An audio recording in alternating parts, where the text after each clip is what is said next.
ਬਲੋਚਿਸਤਾਨ ਦੇ ਇਲਾਕੇ ਖੁਜ਼ਦਾਰ ਦੇ ਵਿੱਚ ਲੇਵੀ ਚੈੱਕ ਪੋਸਟ ਦੇ ਉੱਤੇ ਹਮਲੇ ਤੋਂ ਬਾਅਦ 4 ਹਲਾਕਤਾਂ ਦੀ ਇਤਲਾਹ। ਭਾਰਤ ਵੱਲੋਂ ਡਰਾਈ ਫਰੂਟ ਦੇ ਟਰੱਕਾਂ ਲਈ ਤੇ ਖੁੱਲੀ ਛੁੱਟ, ਪਰ ਸਿੱਖ ਪੰਥ ਦੇ ਮੰਨਣ ਵਾਲਿਆਂ ਦੇ ਮਹਾਰਾਜਾ ਰਣਜੀਤ ਸਿੰਘ ਦੀ ਬਰਸੀ ਜਾਣ ਦੇ ਉੱਤੇ ਪਾਬੰਦੀ। ਭਾਰਤ ਦੇ ਖਤਰਨਾਕ ਹਥਿਆਰਾਂ ਦੇ ਸਮਝੌਤੇ ਤੇ ਪਾਕਿਸਤਾਨ ਨੂੰ ਚਿੰਤਾ ਹੈ। ਪਾਕਿਸਤਾਨੀ ਫਾਰਨ ਆਫਿਸ ਦਾ ਬਿਆਨ। ਪਾਕਿਸਤਾਨੀ ਹਿੱਸੇ ਦੇ ਦਰਿਆਵਾਂ ਦਾ ਪਾਣੀ ਢੱਕਣ ਵਾਸਤੇ ਭਾਰਤ ਵੱਲੋਂ ਨਵੇਂ ਮਨਸੂਬੇ ਸ਼ੁਰੂ ਕਰਨ ਲਈ ਮੋਦੀ ਵੱਲੋਂ ਹੁਕਮ। ਸੁਣਿਆ ਜੇ ਕਿ ਜੱਜਾਂ ਦੇ ਆਪਸੀ ਸਿੜਿਆਂ ਦੇ ਬਾਰੇ ਇਸਲਾਮਾਬਾਦ ਹਾਈ ਕੋਰਟ ਦੇ ਜੱਜ ਦਾ ਕੀ ਆਖਣਾ ਹੈ ਔਰ ਪਾਕਿਸਤਾਨ ਤੋਂ ਬਾਹਰ ਦੂਸਰੇ ਮੁਲਕਾਂ ਦੀਆਂ ਜੇਲ੍ਹਾਂ ਦੇ ਵਿੱਚ 23,456 ਪਾਕਿਸਤਾਨੀ ਕੈਦ ਨੇ। ਤਫਸੀਲ ਅੱਜ ਦੀਆਂ ਖਬਰਾਂ ਦਾ ਹਿੱਸਾ। ਇਹ ਪੰਜਾਬੀ ਰੇਡੀਓ USA ਹੈ। ਅਪਡੇਟ ਪਾਕਿਸਤਾਨ ਦੇ ਨਾਲ ਮੈਂ ਹਾਂ ਮਸੂਦ ਮਲੀ। ਮੇਰੇ ਵੱਲੋਂ ਸਭ ਸੁਣਨ ਔਰ ਦੇਖਣ ਵਾਲਿਆਂ ਦੀ ਸੇਵਾ 'ਚ ਬੜਾ ਅਦਬ ਭਰਿਆ ਨਿੱਘਾ ਜਿਹਾ ਦੋਵੇਂ ਹੱਥ ਜੋੜ ਕੇ ਸਲਾਮ, ਆਦਾਬ ਔਰ ਸਤਿ ਸ੍ਰੀ ਅਕਾਲ। ਪਾਕਿਸਤਾਨ ਦੇ ਨਾਲ ਜੁੜੀਆਂ ਖਬਰਾਂ ਦਾ ਇਹ ਬੁਲੇਟਿਨ ਹਫ਼ਤੇ 'ਚ 5 ਦਿਨ ਮੰਡੇ ਤੋਂ ਲੈ ਕੇ ਫਰਾਈਡੇ ਤੱਕ ਤੁਹਾਡੇ ਵਾਸਤੇ ਪੇਸ਼ ਕੀਤਾ ਜਾਂਦਾ ਹੈ। ਇਸ ਬੁਲੇਟਿਨ ਦੇ ਵਿੱਚ ਅਸੀਂ ਪਾਕਿਸਤਾਨ ਦੇ ਨਾਲ ਜੁੜੀਆਂ ਪਿਛਲੀਆਂ 24 ਘੰਟੇ ਦੀਆਂ ਵੱਡੀਆਂ ਔਰ ਤਕੜੀਆਂ ਖਬਰਾਂ ਤੁਹਾਡੇ ਤੱਕ ਪਹੁੰਚਦੀਆਂ ਕਰਨੇ ਆ। ਅੱਜ ਦੇ ਖਬਰਾਂ ਦੇ ਇਸ ਬੁਲੇਟਿਨ 'ਚ ਵੀ ਤੁਹਾਨੂੰ ਜੀ ਆਇਆਂ ਨੂੰ ਕਹਿੰਦੇ ਸਵਾਗਤ ਹੈ। ਇਹਨਾਂ ਖਬਰਾਂ ਨੂੰ ਸਪਾਂਸਰ ਕਰਨਾ ਹੋਏ ਤੇ ਸਾਡਾ ਟੈਲੀਫੋਨ ਨੰਬਰ ਹੈ 408 722 7698 408 722 7698। ਇਸ ਤੋਂ ਅੱਡ ਪੰਜਾਬੀ ਰੇਡੀਓ USA ਦੇ ਸਾਰੇ digital platforms, Punjabi TV USA ਦੇ ਸਾਰੇ ਡਿਜੀਟਲ ਪਲੇਟਫਾਰਮਸ ਤੇ ਵੀ ਇਹ ਖਬਰਾਂ ਤੁਹਾਡੇ ਵਾਸਤੇ ਪੇਸ਼ ਕੀਤੀਆਂ ਜਾਂਦੀਆਂ। ਸਾਡੇ ਸੋਸ਼ਲ ਮੀਡੀਆ ਪਲੇਟਫਾਰਮਸ ਔਰ ਡਿਜੀਟਲ ਪਲੇਟਫਾਰਮਸ ਨੂੰ ਜੁਆਇਨ ਕਰੋ, ਸਬਸਕ੍ਰਾਈਬ ਕਰੋ, ਘੰਟੀ ਦਾ ਬਟਨ ਦਬਾਓ ਤਾਂ ਜੇ ਤੁਹਾਡੇ ਤੱਕ ਤਾਜ਼ਾ ਅਪਡੇਟਸ ਪਹੁੰਚਦੀਆਂ ਰਹਿਣ। ਆਓ ਪਾਕਿਸਤਾਨ ਦੇ ਨਾਲ ਜੁੜੀਆਂ ਇਹਨਾਂ ਖਬਰਾਂ ਵੱਲ ਚੱਲਦੇ ਹਾਂ। ਬਲੋਚਿਸਤਾਨ ਦੇ ਇਲਾਕੇ ਖੁਜ਼ਦਾਰ ਤੋਂ ਆਉਣ ਵਾਲੀਆਂ ਇਤਲਾਹਾਂ 'ਚ ਪਤਾ ਲੱਗਾ ਹੈ ਕਿ ਰਾਤ ਦੇ ਹਨੇਰੇ ਦੇ ਵਿੱਚ ਇੱਕ ਲੇਵਿਸ ਚੈੱਕ ਪੋਸਟ ਯਾਨੀ ਨੀਮ ਫੌਜੀ ਦਸਤੇ ਦੀ ਚੈੱਕ ਪੋਸਟ ਦੇ ਉੱਤੇ ਹਮਲਾ ਹੋਇਆ ਹੈ। ਅਤਿਗਰਦਾਂ ਵੱਲੋਂ ਕੀਤੇ ਗਏ ਇਸ ਹਮਲੇ ਦੇ ਵਿੱਚ ਮੌਕੇ ਦੇ ਉੱਤੇ 4 ਲੇਵਿਸ ਮੁਲਾਜ਼ਮ ਨੇ ਜਿਹੜੇ ਉਹਨਾਂ ਨੂੰ ਫਾਇਰਿੰਗ ਕਰਕੇ ਕਤਲ ਕਰ ਦਿੱਤਾ ਗਿਆ ਹੈ ਔਰ 5 ਤੋਂ 6 ਨੇ ਜਿਹੜੇ ਉਹਨਾਂ ਦੇ ਫੱਟੜ ਹੋਣ ਦੀ ਇਤਲਾਹ ਹੈ। ਇਲਾਕੇ ਨੂੰ ਫੋਰਸਿਸ ਨੇ ਭਾਰੀ ਨਫਰੀ ਦੇ ਨਾਲ ਘੇਰੇ ਦੇ ਵਿੱਚ ਲੈ ਲਿਆ ਹੈ ਔਰ ਸਰਚ ਆਪਰੇਸ਼ਨ ਚੱਲ ਰਿਹਾ ਹੈ। ਹਜੇ ਤੱਕ ਇਸ ਹਮਲੇ ਔਰ ਇਹਨਾਂ ਹਾਲਾਤਾਂ ਦੀ ਜ਼ਿੰਮੇਵਾਰੀ ਕਿਸੇ ਅਤਿਗਰਦ ਗਰੁੱਪ ਜਾਂ ਤਨਜ਼ੀਮ ਨੇ ਕਬੂਲ ਨਹੀਂ ਕੀਤੀ, ਪਰ ਬਲੋਚਿਸਤਾਨ 'ਚ ਪਿਛਲੇ 15 ਦਿਨਾਂ ਤੋਂ ਵਕਫੇ ਦੇ ਨਾਲ ਹੋਣ ਵਾਲੇ ਹਮਲਿਆਂ ਦੇ ਵਿੱਚ ਬਾਕਾਇਦਾ ਫੋਰਸਿਸ ਔਰ ਪੰਜਾਬੀਆਂ ਨੂੰ ਨਿਸ਼ਾਨਾ ਬਣਾਇਆ ਜਾ ਰਿਹਾ ਹੈ, ਜਿਹਦੀ ਲੜੀ ਦਾ ਹਿੱਸਾ ਇਹ ਵੀ ਇੱਕ ਹੈ। ਸਾਡੇ ਤੱਕ ਪਹੁੰਚਣ ਵਾਲੀਆਂ ਮੁੱਢਲੀਆਂ ਇਤਲਾਹਾਂ 'ਚ ਦੱਸਿਆ ਗਿਆ ਹੈ ਕਿ ਇਸ ਹਮਲੇ ਦੇ ਵਿੱਚ ਜਿਹੜੇ ਜਾਨੋ ਜਾਨ ਵਾਲੇ ਮੁਲਾਜ਼ਮ ਨੇ ਉਹਨਾਂ ਦੀ ਸ਼ਨਾਖਤ ਮਕਬੂਲ, ਖੁਦਾਬਖਸ਼, ਇਜਾਜ਼ ਅਹਿਮਦ ਔਰ ਮੁਹੰਮਦ ਅਲੀ ਦੇ ਨਾਂ ਤੋਂ ਹੋਈ ਹੈ, ਜਦਕਿ 4 ਤੋਂ ਵੱਧ ਜਿਹੜੇ ਲੋਕ ਫੱਟੜ ਨੇ ਉਹਨਾਂ ਦਾ ਇਲਾਜ ਹਸਪਤਾਲ 'ਚ ਚੱਲ ਰਿਹਾ ਹੈ। ਭਾਰਤ ਵੱਲੋਂ ਐਸੇ 150 ਟਰੱਕ ਜਿਨ੍ਹਾਂ ਦੇ ਵਿੱਚ ਡਰਾਈ ਫਰੂਟ ਲੋਡ ਸੀਗਾ ਔਰ ਉਹ ਪਾਕਿਸਤਾਨ ਵਾਲੇ ਪਾਸੇ ਸੀਗਾ, ਉਹਨਾਂ ਨੂੰ ਭਾਰਤ ਆਉਣ ਦੀ ਇਜਾਜ਼ਤ ਦੇ ਦਿੱਤੀ ਗਈ ਹੈ। ਇਹ ਇਜਾਜ਼ਤ ਦੇ ਬਾਕਾਇਦਾ ਪਰਮਿਟ ਪਾਕਿਸਤਾਨੀ ਡਰਾਈਵਰਾਂ ਨੂੰ 24 ਘੰਟੇ ਵਾਸਤੇ ਦਿੱਤੇ ਗਏ ਸਨ ਤਾਂ ਜੇ ਉਹ ਅਫਗਾਨੀ ਡਰਾਈ ਫਰੂਟ ਔਰ ਬਾਕੀ ਵਪਾਰੀ ਸਮਾਨ ਹੈ ਜਿਹੜਾ ਉਹ ਭਾਰਤ ਵਾਲੇ ਪਾਸੇ ਲਾ ਕੇ ਵਿਲੇ ਟਰੱਕ ਪਾਕਿਸਤਾਨ ਵਾਪਸ ਲੈ ਜਾਣ। ਇਹ ਸਾਰਾ ਮਾਮਲਾ ਉਦੋਂ ਹੋਇਆ ਜਦੋਂ ਪਾਕਿਸਤਾਨ ਔਰ ਭਾਰਤ ਦੋਵਾਂ ਨੇ ਆਪਸੀ ਵਪਾਰ ਔਰ ਸਾਰੇ ਮਾਮਲਾਤ ਵਾਸਤੇ ਵਾਘਾ ਬਾਰਡਰ ਦਾ ਜਿਹੜੀ ਰਾਹਦਾਰੀ ਹੈ ਉਹਨੂੰ ਬੰਦ ਕਰ ਦਿੱਤਾ ਹੈ। ਅਫਗਾਨ ਜ਼ਿੰਮੇਦਾਰਾਂ ਵੱਲੋਂ ਪਾਕਿਸਤਾਨੀ ਜ਼ਿੰਮੇਦਾਰਾਂ ਦੀ ਖਾਸ ਤਰਲਾ ਔਰ ਮਿਹਨਤ ਕੀਤੀ ਗਈ ਸੀ ਕਿ ਇਹ 150 ਟਰੱਕ ਜਿਨ੍ਹਾਂ 'ਚ ਮਾਲ ਲੋਡ ਹੈ ਇਹਨਾਂ ਨੂੰ ਭਾਰਤ ਜਾਣ ਦਿੱਤਾ ਜਾਏ। ਪਾਕਿਸਤਾਨੀ ਸਰਕਾਰ ਵੱਲੋਂ ਜਵਾਬ ਦੇ ਵਿੱਚ ਨਾ ਸਿਰਫ ਇਹ 150 ਟਰੱਕ ਨੇ ਜਿਹੜੇ ਇਹਨਾਂ ਨੂੰ ਭਾਰਤ ਜਾਣ ਦੀ ਇਜਾਜ਼ਤ ਦਿੱਤੀ ਗਈ, ਬਲਕਿ ਇਹ ਵੀ ਆਖਿਆ ਗਿਆ ਕਿ ਇਸ ਤੋਂ ਅੱਡ ਉਹ ਸਾਰੇ ਟਰੱਕ ਜਿਹੜੇ ਅਫਗਾਨਿਸਤਾਨ ਤੋਂ ਨਿਕਲ ਕੇ ਪਾਕਿਸਤਾਨ ਵੜ ਚੁੱਕੇ ਨੇ ਔਰ ਉਹਨਾਂ ਨੇ ਅੱਗੇ ਭਾਰਤ ਜਾਣਾ ਹੈ, ਹੁਣ ਤੱਕ ਦੀ ਸਾਰੀ ਜਾਣਕਾਰੀ ਸਾਡੇ ਨਾਲ ਸਾਂਝੀ ਕੀਤੀ ਜਾਏ, ਅਸੀਂ ਉਹਨਾਂ ਨੂੰ ਵੀ ਭਾਰਤ ਜਾਣ ਦੀ ਇਜਾਜ਼ਤ ਦਾਂਗੇ। ਪਰ ਦੂਸਰੇ ਪਾਸੇ ਪਾਕਿਸਤਾਨ ਤੋਂ ਇਹ ਇਤਲਾਹਾਂ ਆ ਰਹੀਆਂ ਨੇ ਕਿ ਮਹਾਰਾਜਾ ਰਣਜੀਤ ਸਿੰਘ ਦੀ ਬਰਸੀ ਜਿਹੜੀ ਕਿ 30 ਜੂਨ ਨੂੰ ਹੋਣਾ ਸੀਗੀ, ਉਹਦੇ 'ਚ ਸਾਂਝ ਪਾਉਣ ਲਈ ਹਰ ਸਾਲ ਭਾਰਤ ਤੋਂ 500 ਤੋਂ ਵੱਧ ਸਿੱਖ ਯਾਤਰੀ ਪਾਕਿਸਤਾਨ ਹੁੰਦੇ ਨੇ। ਭਾਰਤੀ ਸਰਕਾਰ ਵੱਲੋਂ ਨਾ ਸਿਰਫ ਮਹਾਰਾਜਾ ਰਣਜੀਤ ਸਿੰਘ ਦੀ ਬਰਸੀ ਤੇ ਆਉਣ ਵਾਲੇ ਸਿੱਖ ਯਾਤਰੀ ਨੇ ਜਿਹੜੇ ਉਹਨਾਂ ਨੂੰ ਰੋਕਿਆ ਜਾ ਰਿਹਾ ਹੈ, ਸਗੋਂ ਕਰਤਾਰਪੁਰ ਸਾਹਿਬ ਅਲਾਂਘਾ ਹੈ ਜਿਹੜਾ ਉਹਨੂੰ ਵੀ ਬੰਦ ਕਰ ਦਿੱਤਾ ਗਿਆ ਹੈ। ਪਾਕਿਸਤਾਨ ਵਾਲੇ ਪਾਸਿਓਂ ਕਰਤਾਰਪੁਰ ਸਾਹਿਬ ਅਲਾਂਘਾ ਹੈ ਜਿਹੜਾ ਇਹਨੂੰ ਖੁੱਲਾ ਰੱਖਿਆ ਗਿਆ ਹੈ ਔਰ ਆਈ ਜਾਈ ਹੈ ਜਿਹੜੀ ਉਹਦੇ ਉੱਤੇ ਕਿਸੇ ਕਿਸਮ ਦੀ ਕੋਈ ਰੋਕ ਨਹੀਂ, ਪਰ ਇਤਲਾਹਾਂ ਮਿਲ ਰਹੀਆਂ ਨੇ ਕਿ ਭਾਰਤੀ ਸਰਕਾਰ ਵੱਲੋਂ ਨਾ ਸਿਰਫ ਕਰਤਾਰਪੁਰ ਸਾਹਿਬ ਅਲਾਂਘਾ ਬੰਦ ਕੀਤਾ ਗਿਆ, ਬਲਕਿ ਪਾਕਿਸਤਾਨ ਵੱਲੋਂ ਜਿਹੜੇ ਇਨਵੀਟੇਸ਼ਨ ਮਹਾਰਾਜਾ ਰਣਜੀਤ ਸਿੰਘ ਦੀ ਬਰਸੀ ਦੇ ਵਾਸਤੇ ਭੇਜੇ ਗਏ ਸਨ ਉਹਦੇ ਵਾਸਤੇ ਵੀਜ਼ਾ ਪ੍ਰੋਸੈਸ ਪੂਰਾ ਹੋਣ ਤੋਂ ਵੀ ਭਾਰਤੀ ਸਰਕਾਰ ਨੇ ਰੋਕ ਲਾ ਦਿੱਤੀ ਹੈ। ਇੰਜ ਪਾਕਿਸਤਾਨੀ ਜ਼ਰੀਆਂ ਦਾ ਇਹ ਆਖਣਾ ਹੈ, ਜਿਨ੍ਹਾਂ ਦੇ ਵਿੱਚ ਮਤਰੂਕਾ ਵਕਫੇ ਇਮਲਾਕ ਬੋਰਡ ਔਰ ਬਾਕੀ ਮਹਿਕਮੇ ਨੇ, ਕਿ ਪਾਕਿਸਤਾਨ ਨੇ ਆਪਣੀਆਂ ਤਿਆਰੀਆਂ ਪੂਰੀਆਂ ਰੱਖੀਆਂ ਨੇ। ਕਿਸੇ ਵੇਲੇ ਵੀ ਭਾਰਤੀ ਸਰਕਾਰ ਜਦੋਂ ਲਚਕ ਵਹਾਏਗੀ ਤੇ ਅਸੀਂ ਸਾਰੇ ਪਰੌਣਿਆਂ ਨੂੰ ਜੀ ਆਇਆਂ ਨੂੰ ਆਖਾਂਗੇ। ਪਾਕਿਸਤਾਨ ਨੇ ਪਾਬੰਦੀਆਂ ਲਾਉਂਦਿਆਂ ਹੋਇਆਂ ਵੀ ਆਖਿਆ ਸੀਗਾ ਕਿ ਪਾਕਿਸਤਾਨ ਧਾਰਮਿਕ ਰਸਮਾਂ ਨਿਭਾਉਣ ਵਾਸਤੇ ਆਉਣ ਵਾਲੇ ਸਿੱਖ ਯਾਤਰੀ ਔਰ ਹਿੰਦੂ ਪਰਿਵਾਰ ਨੇ ਜਿਹੜੇ ਉਹਨਾਂ ਦੇ ਉੱਤੇ ਕਿਸੇ ਕਿਸਮ ਦੀ ਕੋਈ ਵੀਜ਼ਾ ਰੋਕ ਨਹੀਂ, ਪਾਕਿਸਤਾਨ ਖੁੱਲੇ ਦਿਲ ਉਹਨਾਂ ਨੂੰ ਵੀਜ਼ੇ ਦੇਗਾ। ਪਾਣੀ ਔਰ ਖੂਨ ਇਕੱਠਾ ਨਹੀਂ ਵਗ ਸਕਦਾ, ਇਹ ਆਖਣਾ ਨਰਿੰਦਰ ਮੋਦੀ ਹੋਣਾ ਦਾ, ਜਿਨ੍ਹਾਂ ਨੇ ਪਾਕਿਸਤਾਨ ਦੇ ਉੱਤੇ ਇਲਜ਼ਾਮ ਲਾਉਂਦੇ ਹੋਏ ਆਖਿਆ ਸੀਗਾ ਕਿ ਪਹਿਲਗਾਮ ਹਮਲੇ ਦੇ ਪਿੱਛੇ ਪਾਕਿਸਤਾਨ ਦਾ ਹੱਥ ਹੈ। ਹੁਣ ਬਕਾਇਦਾ ਭਾਰਤ ਵੱਲੋਂ ਪਾਕਿਸਤਾਨੀ ਪਾਣੀ ਹੈ ਜਿਹੜਾ ਉਹਨੂੰ ਰੋਕਣ ਵਾਸਤੇ ਨਵਾਂ ਰੰਬੀਰ ਕੈਨਾਲ ਮਨਸੂਬਾ ਜਿਹੜਾ ਉਹ ਸ਼ੁਰੂ ਕਰਨ ਵਾਸਤੇ ਮਨਸੂਬਾਬੰਦੀ ਸ਼ੁਰੂ ਹੋ ਚੁੱਕੀ ਹੈ। ਭਾਰਤੀ ਪ੍ਰਾਈਮ ਮਿਨਿਸਟਰ ਨਰਿੰਦਰ ਮੋਦੀ ਵੱਲੋਂ ਇਸ ਬਾਰੇ ਬਕਾਇਦਾ ਸਰਕਾਰੀ ਪੱਧਰ ਦੇ ਉੱਤੇ ਹੁਕਮ ਦੇ ਦਿੱਤਾ ਗਿਆ ਹੈ, ਜਿਹਦੀ ਸਰਕਾਰੀ ਤਸਦੀਕ ਤੇ ਨਹੀਂ ਹੋ ਰਹੀ।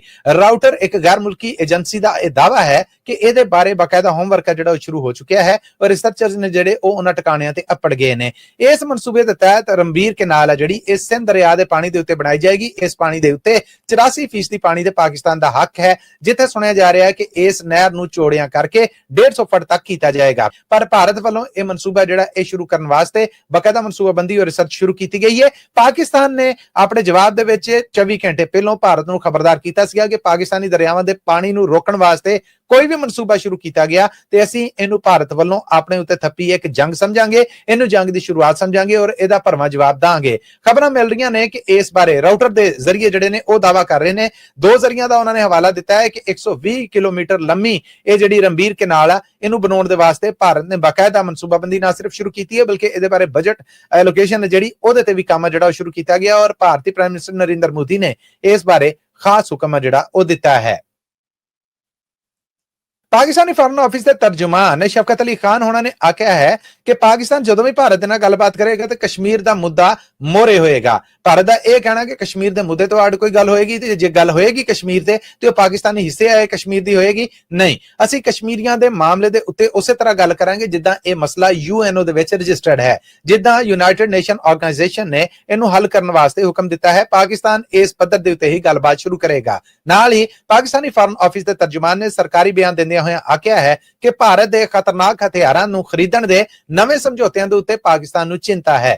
ਭਾਰਤ ਖਿੱਤੇ ਨੂੰ ਤਬਾਹੀ ਦੇ ਧਿਆਨੇ ਦੇ ਉੱਤੇ ਲੈ ਆਇਆ ਹੈ ਔਰ ਅੱਗੇ ਵੀ ਇਹਨੂੰ ਅੱਗ ਦੇ ਵਿੱਚ ਝੋਂਕ ਦੇਵੇਗਾ। ਪਾਕਿਸਤਾਨ ਨੂੰ ਇਹਨਾਂ ਸਮਝੌਤਿਆਂ ਦੇ ਉੱਤੇ ਨਾ ਸਿਰਫ ਚਿੰਤਾ ਹੈ ਬਲਕਿ ਅਸੀਂ ਦੁਨੀਆ ਤੋਂ ਮੰਗ ਕਰਨੇ ਆ ਕਿ ਉਹ ਭਾਰਤ ਨੂੰ ਅੱਗ ਤੇ ਖੂਨ ਦੇ ਇਸ ਖੇਡ ਤੋਂ ਰੋਕਣ ਦੇ ਵਿੱਚ ਆਪਣਾ ਕਿਰਦਾਰ ਨਿਭਾਏ। ਪਾਕਿਸਤਾਨੀ ਫੋਰਨ ਆਫਿਸ ਦੇ ਤਰਜਮਾਨ ਦਾ ਆਖਣਾ ਸੀ ਕਿ ਅਸੀਂ ਕਿਸੇ ਜੰਗ ਦੇ ਵਿੱਚ ਪਹਿਲ ਨਹੀਂ ਕੀਤੀ, ਪਹਿਲ ਭਾਰਤ ਵੱਲੋਂ ਹੋਈ। ਆਪਣੀ ਸਾਂਭ ਆਪਣੀ ਸਲਾਮਤੀ ਦੇ ਵਾਸਤੇ ਹਰ ਉਹ ਪੈਰ ਚੁੱਕਾਂਗੇ ਜਿਹੜਾ ਸਾਨੂੰ ਮੁਨਾਸਬ ਲੱਗੇਗਾ। ਅਸੀਂ ਆਪਣੇ ਦਿਫਾ ਤੋਂ ਗਾਫਲ ਨਹੀਂ ਹੈ। ਇਸਲਾਮਾਬਾਦ ਹਾਈ ਕੋਰਟ ਦੇ ਜੱਜਾਂ ਦੇ ਆਪਸੀ ਮਤੱਕੇ ਨੇ ਜਿਹੜੇ ਉਹ ਹੁਣ ਲੁਕੇ ਨਹੀਂ ਰਹੇ।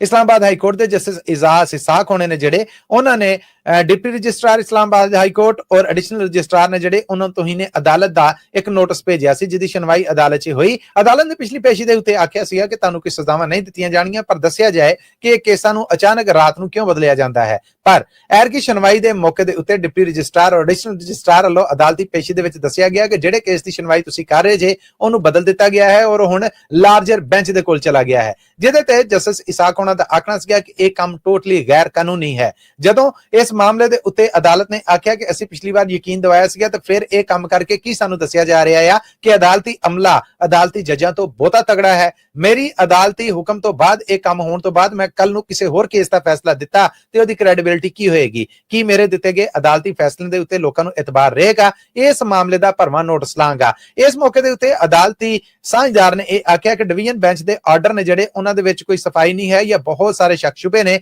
ਇਸ ਕਰਕੇ ਐਡੀਸ਼ਨਲ ਰਜਿਸਟਰਾਰ ਔਰ ਡਿਪਟੀ ਰਜਿਸਟਰਾਰ ਦੇ ਖਿਲਾਫ ਕਾਰਵਾਈ ਨੂੰ ਅੱਗੇ ਨਾ ਟੋਰਿਆ ਜਾਏ। ਇਦਾਂ ਲੱਗਦਾ ਹੈ ਕਿ ਜਿੱਦਾਂ ਹਾਈ ਕੋਰਟ ਦੇ ਜੱਜਾਂ ਦਾ ਆਪਸ ਦੇ ਵਿੱਚ ਹੀ ਮਤੱਕਾ ਲੱਗਾ ਹੈ। ਇਹਦੇ ਤੇ ਜਸਟਿਸ ਇਜਾਜ਼ ਇਸਾਕ ਹੋਣਾ ਦਾ ਆਖਣਾ ਸੀਗਾ ਕਿ ਇਹਦੇ 'ਚ ਕੋਈ ਸ਼ੱਕ ਵਾਲੀ ਗੱਲ ਨਹੀਂ ਗੀ ਕਿ ਅਦਾਲਤੀ ਜੱਜ ਨੇ ਜਿਹੜੇ ਉਹਨਾਂ ਦਾ ਆਪਸ 'ਚ ਮਤੱਕਾ ਹੈ। ਮੈਂ ਇਸ ਮੌਕੇ ਦੇ ਨਾ ਤੇ ਝੂਠ ਬੋਲਾਂਗਾ ਔਰ ਨਾ ਕੋਈ ਗਲਤ ਤਾਸੁਰ ਦਾਂਗਾ। ਜਿਹੜੀ ਗੱਲ ਹੈ ਉਹ ਸਭ ਨੂੰ ਪਤਾ ਲੱਗਣੀ ਚਾਹੀਦੀ ਹੈ ਔਰ ਹੁਣ ਇਹ ਸਿੱਡੇ ਔਰ ਇਹ ਫੱਡੇ ਨੇ ਜਿਹੜੇ ਇਹ ਅਦਾਲਤੀ ਹੁਕਮਾਂ ਦੇ ਨਾਲ ਮੁਲਕੀ ਕਾਨੂੰਨ ਨੇ ਜਿਹੜੇ ਉਹਨਾਂ ਦੇ ਉੱਤੇ ਵੀ ਅਸਰ ਪਾਉਣ ਦੇ ਨੇ। ਰਿਜ਼ਕ ਔਰ ਰੋਟੀ ਦੀ ਤਲਾਸ਼ 'ਚ ਦੂਸਰੇ ਮੁਲਕਾਂ ਦੇ ਵਿੱਚ ਗਏ ਪਾਕਿਸਤਾਨੀ ਉੱਥੇ ਦੀਆਂ ਜੇਲ੍ਹਾਂ ਦੇ ਵਿੱਚ ਕੈਦ ਨੇ। ਇਹਨਾਂ ਦੀ ਗਿਣਤੀ ਕਿੰਨੀ ਹੈ ਇਹਦੀ ਤਸਦੀਕ ਕੀਤੀ ਹੈ ਪਹਿਲੀ ਵਾਰ ਪਾਕਿਸਤਾਨੀ ਫਾਰਨ ਆਫਿਸ ਨੇ, ਜਿਨ੍ਹਾਂ ਦਾ ਆਖਣਾ ਹੈ ਕਿ ਪਾਕਿਸਤਾਨ ਤੋਂ ਬਾਹਰ ਦੂਸਰੇ ਮੁਲਕਾਂ ਦੇ ਵਿੱਚ ਉਹਨਾਂ ਦੀਆਂ ਜੇਲ੍ਹਾਂ 'ਚ ਕੈਦ ਪਾਕਿਸਤਾਨੀ ਕੈਦੀਆਂ ਦੀ ਗਿਣਤੀ 23,456 ਹੈ।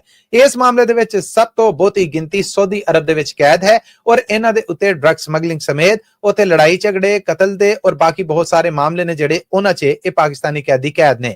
ਦੂਸਰਾ ਨੰਬਰ UAE ਯਾਨੀ ਅਰਬ ਐਮਿਰੇਟਸ ਦਾ ਆਂਦਾ ਹੈ, ਉੱਥੇ ਦੂਸਰੀ ਗਿਣਤੀ ਹੈ ਜਿੱਥੇ 5,500 ਤੋਂ ਵੱਧ ਕੈਦੀ ਨੇ ਜਿਹੜੇ ਉਹ ਕੈਦ ਨੇ। ਤੀਸਰਾ ਨੰਬਰ ਆਉਂਦਾ ਹੈ ਭਾਰਤ ਦਾ ਜਿੱਥੇ ਤੀਜੇ ਨੰਬਰ ਤੇ ਸਭ ਤੋਂ ਬਹੁਤੇ ਪਾਕਿਸਤਾਨੀ ਕੈਦੀ ਨੇ ਜਿਹੜੇ ਕੈਦ ਨੇ। ਇਸ ਤੋਂ ਅੱਡ ਅਮਰੀਕਾ ਦੇ ਵਿੱਚ ਤਸਦੀਕ ਕੀਤੀ ਗਈ ਹੈ ਕਿ 48 ਕੈਦੀ ਕੈਦ ਨੇ ਔਰ ਬਹੁਤ ਸਾਰੇ ਐਸੇ ਮੁਲਕ ਜਿੱਥੇ ਸੈਂਕੜਿਆਂ ਦੀ ਗਿਣਤੀ ਵਿੱਚ ਕੈਦੀ ਨੇ, ਉਹ ਵੀ ਇਸ ਰਿਪੋਰਟ ਦਾ ਹਿੱਸਾ ਹੈ। ਪਾਕਿਸਤਾਨ ਵੱਲੋਂ ਇਹ ਰਿਪੋਰਟ ਹੈ ਜਿਹੜੀ ਇਹ ਇੱਕ ਮੁੱਦਤ ਤੋਂ ਬਾਅਦ ਰਜਿਸਟਰਡ ਕੀਤੀ ਗਈ ਹੈ। ਕੈਦੀਆਂ ਦੇ ਹੱਕਾਂ ਦੇ ਵਾਸਤੇ ਕੰਮ ਕਰਦੀ ਇੰਟਰਨੈਸ਼ਨਲ ਤਨਜ਼ੀਮ ਨੇ ਆਖਿਆ ਕਿ ਇਸ ਗੱਲ ਦੇ ਉੱਤੇ ਸਾਨੂੰ ਚਿੰਤਾ ਹੈ ਕਿ ਪਾਕਿਸਤਾਨ ਦੇ ਸ਼ਹਿਰੀ ਜਿਹੜੇ ਸਾਊਦੀ ਅਰਬ ਦੇ ਵਿੱਚ ਕੈਦ ਨੇ 2023 ਦੇ ਮੁੱਕਣ ਤੱਕ ਇਹਨਾਂ ਦੀ ਗਿਣਤੀ 6000 ਸੀ। ਸਿਰਫ ਇੱਕ ਸਾਲ ਦੇ ਵਿੱਚ ਇਹ ਗਿਣਤੀ ਵੱਧ ਕੇ 12500 ਤੋਂ ਉੱਤੇ ਚਲੀ ਗਈ ਹੈ। ਇਥੋਂ ਇਹ ਵੀ ਇੱਕ ਤਾਸਰ ਮਿਲਦਾ ਹੈ ਕਿ ਪਾਕਿਸਤਾਨੀ ਜ਼ਿੰਮੇਦਾਰ ਜਿਹੜੇ ਸਾਊਦੀ ਅਰਬ 'ਚ ਜ਼ਿੰਮੇਦਾਰੀਆਂ ਨਿਭਾਉਂਦੇ ਨੇ ਉਹ ਇਹਨਾਂ ਕੈਦੀਆਂ ਤੱਕ ਨਾ ਤੇ ਕੌਂਸੂਲੇਟ ਪਹੁੰਚ ਲੈ ਰਹੇ ਨੇ ਔਰ ਨਾ ਇਹਨਾਂ ਦੀ ਕੋਈ ਕਾਨੂੰਨੀ ਮਦਦ ਕਰ ਰਹੇ ਨੇ। ਨਾਲ ਹੀ ਉਹਨਾਂ ਦੇ ਵੱਲੋਂ ਆਖਿਆ ਗਿਆ ਕਿ UAE ਦੇ ਵਿੱਚ ਵੀ ਇੱਕ ਸਾਲ ਪਹਿਲਾਂ ਯਾਨੀ 2023 ਦੇ ਮੁੱਕਣ ਤੱਕ ਜਿਹੜੀ ਗਿਣਤੀ ਸੀਗੀ ਉਹ ਤਕਰੀਬਨ 2500 ਪਾਕਿਸਤਾਨੀ ਕੈਦ ਸਨ, ਜਿਹੜੇ ਹੁਣ ਵੱਧ ਕੇ 5500 ਹੋ ਗਏ ਨੇ। ਪਾਕਿਸਤਾਨੀ ਸਰਕਾਰ ਨੂੰ ਆਪਣੇ ਸ਼ਹਿਰੀਆਂ ਦੇ ਵੱਲ ਖਾਸ ਤਵੱਜੋ ਦੇ ਕੇ ਉਹਨਾਂ ਦੀ ਕਾਨੂੰਨੀ ਮਦਦ ਜਿਹੜੀ ਉਹ ਕਰਨੀ ਚਾਹੀਦੀ ਹੈ। ਪਾਕਿਸਤਾਨੀ ਫਾਰਮ ਆਫਿਸ ਵੱਲੋਂ ਸਰਕਾਰੀ ਪੱਧਰ ਤੇ ਇਸ ਰਿਪੋਰਟ ਨੂੰ ਰਿਲੀਜ਼ ਕੀਤਾ ਗਿਆ ਹੈ। ਲੋ ਜੀ, ਅੱਜ ਦਾ ਅਪਡੇਟ ਪਾਕਿਸਤਾਨ ਇੱਥੇ ਹੀ ਮੁੱਕਦਾ ਹੈ। ਮੈਨੂੰ ਮਸੂਦ ਮਲੀ ਨੂੰ ਇਜਾਜ਼ਤ ਦਿਓ, ਪਰ ਜਾਣ ਤੋਂ ਪਹਿਲਾਂ ਫਿਰ ਦੱਸ ਦਵਾਂ ਕਿ ਇਹ ਖਬਰਾਂ ਹਫਤੇ 'ਚ 5 ਦਿਨ ਤੁਹਾਡੇ ਵਾਸਤੇ ਪੰਜਾਬੀ ਰੇਡੀਓ USA ਦੇ ਨੈਸ਼ਨਲ ਨੈਟਵਰਕ ਔਰ ਇੰਟਰਨੈਸ਼ਨਲ ਰੇਡੀਓ ਨੈਟਵਰਕ ਦੇ ਨਾਲ ਸਾਡੇ ਡਿਜੀਟਲ ਔਰ ਸੋਸ਼ਲ ਮੀਡੀਆ ਪਲੇਟਫਾਰਮ ਤੇ ਵੀ ਤੁਹਾਡੇ ਵਾਸਤੇ ਬ੍ਰੌਡਕਾਸਟ ਕੀਤੀਆਂ ਜਾਂਦੀਆਂ। ਇਸ ਕਰਕੇ ਪੰਜਾਬੀ ਰੇਡੀਓ USA ਔਰ ਪੰਜਾਬੀ TV USA ਦੇ Facebook page, YouTube channel, TikTok ਔਰ Instagram ਨੂੰ ਜੁਆਇਨ ਕਰੋ ਔਰ ਇਹਨਾਂ ਖਬਰਾਂ ਨੂੰ ਉੱਥੇ ਵੀ ਤੁਸੀਂ ਵੇਖ ਸਕਦੇ ਜੇ। ਇਹਨਾਂ ਖਬਰਾਂ ਨੂੰ ਸਪਾਂਸਰ ਕਰਨਾ ਹੋਏ ਤੇ ਤਰੀਕਾ ਬੜਾ ਆਸਾਨ ਹੈ। ਡਾਇਲ ਕਰੋ ਸਾਡਾ ਟੈਲੀਫੋਨ ਨੰਬਰ 408 722 7698 408 722 7698। ਇਹਦੇ ਨਾਲ ਹੀ ਮੈਨੂੰ ਮਾਈਕ੍ਰੋਫੋਨ ਦੇ ਇਸ ਪਾਸੇ ਆਉਂਦੀ ਮੁਲਾਕਾਤ ਤੱਕ ਲਈ ਦਿਵੋ ਇਜਾਜ਼ਤਾਂ। ਫਿਰ ਮਿਲਾਂਗੇ, ਉਦੋਂ ਤੱਕ ਲਈ ਤੁਹਾਡਾ ਮੇਰਾ ਸਾਡਾ ਸਾਰਿਆਂ ਦਾ ਰੱਬ ਰਾਖਾ।